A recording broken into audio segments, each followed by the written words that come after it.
there was a knock on my door. Just a normal Tuesday afternoon, or so I thought. But the man standing there wasn't lost. He wasn't looking for a friend. He was there for my blank-year-old daughter, and she had no idea that I knew everything. I need you to understand something. I'm not a bad parent. My husband and I are just busy. 3 kids, 2 jobs, endless chaos. Like many parents, I sometimes handed over my phone just to get 5 minutes of peace. My daughter loved this one creative game with little avatars and virtual pets. It looked harmless. They built houses, laughed together. It seemed safe. We had rules: no social media, no giving out names or addresses.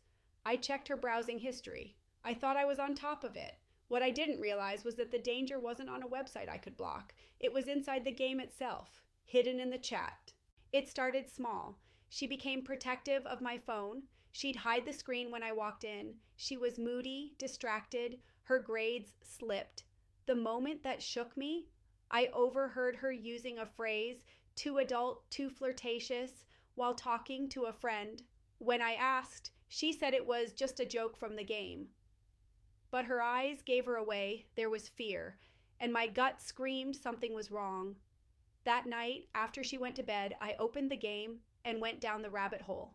The chat logs were buried in menus, but when I found them, my stomach dropped. It wasn't a kid she was talking to. It was an adult. He called himself Game Master 22. He claimed he was 15, but his words, they were too calculated, too manipulative. The grooming was textbook. First, he made her feel special, helping in the game, giving her gifts. Then he shared his feelings, told her she was the only one who understood him. He made her believe their bond was a secret. Then came the personal questions. Are you home alone? Do your parents check your phone? Slowly, he shifted the chats into private messages, and that's where the mask came off. He told my daughter, my blank-year-old, that he was in love with her. He asked for pictures. At first, just selfies, then outfits, then more. When she hesitated, he guilted her. If you love me, prove it. When she resisted, he threatened to stop talking to her, the ultimate manipulation for a child craving validation. And then the final step, meeting in person. He told her he was coming to our town. They made plans for next week.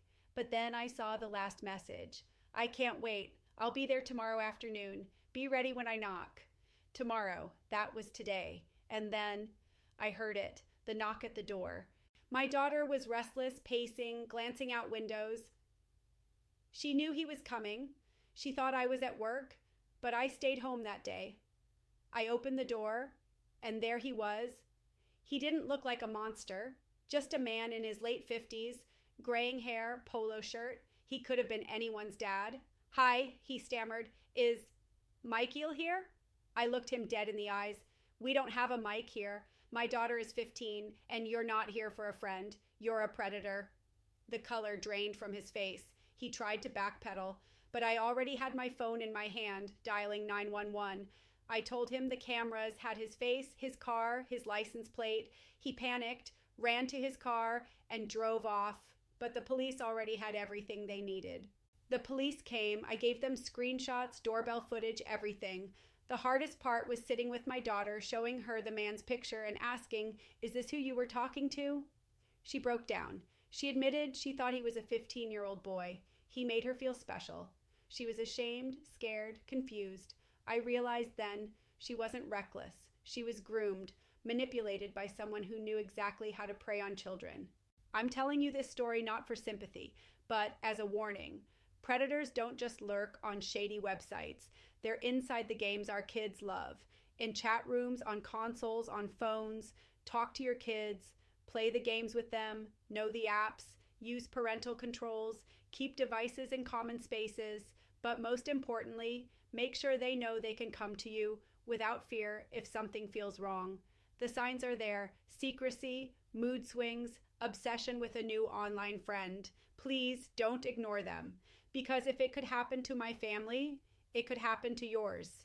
Share this video, share it with every parent you know. It could be the difference between safety and a predator standing at your door. Please like and subscribe for more real stories on this channel.